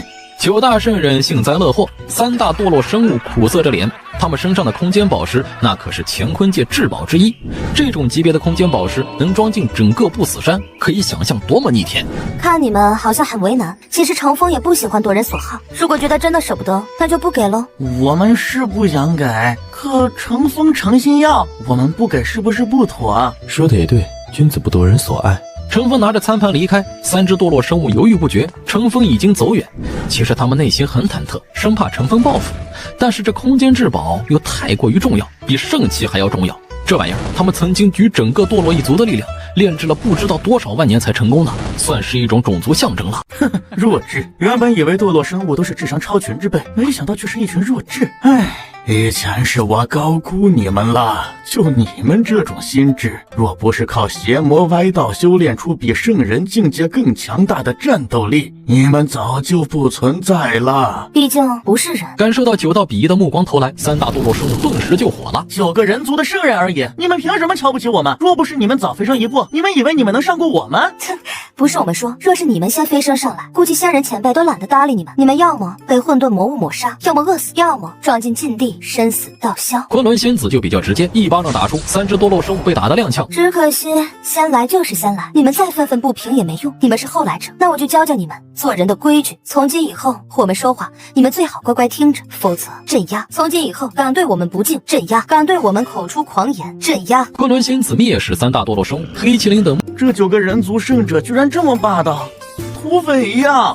什么空间宝石，什么灵丹妙药、法宝、武功秘籍等等，有用的没用的都抢走。一群老流氓！堕落生物3兽组合也没招，打不过。这9个人修为太强大，强大到令他们仰望的地步都没有。关键这9个人都不是什么好鸟，下手特别狠。若不拿出宝物来，他们真下死手呀，不管死活的那种。最后3兽组合积累不知道多少万年的东西都被搜刮干净。哼，你们真的别幽怨，我们这是救你们的命。信你个鬼！抢我们东西还说救我们，有你这么救人的？说你们智商不够，你们还不服？你们以为这些东西我们要留着用？不，都是给仙人前辈的。你们自以为很聪明，可是我想问，你们住在这里给仙人房租了吗？换句话说，这里是仙人前辈的地盘，仙人前辈就算不计较，可是你们就真的不给房租，不给好处，你们什么都给不了，那意味着他也可以不用对你们负责，心情好赏一口吃的，心情不好一根手指头碾碎你们都是应该的。仙人前辈看上你们的空间宝石，你们不双手奉上，感激涕零，你们终于对仙人前辈有用了，你们居然还舍不得，居然还拒绝，你们可真行啊！仙人前辈很难看上我们乾坤界的东西，只要你和他有了利益羁绊，他才会把你们放在心上，才会另眼相看。不然人家凭什么养你？你能给他什么好处？成年人都是讲究利益的，好心只能维持一时的关系，只有利益羁绊才能长久合作。也不知道你们活了这么久，是不是都过到狗肚子里去了，一点人情世故都不懂。听到众圣人这般说，三只堕落生物才恍然大悟，同时追悔莫及。刚才就应该给仙人前辈好处。哎，我们吝啬什么呀？难怪都说人类诡计多端，李清玄他们竟然能想到这些，令人震惊啊！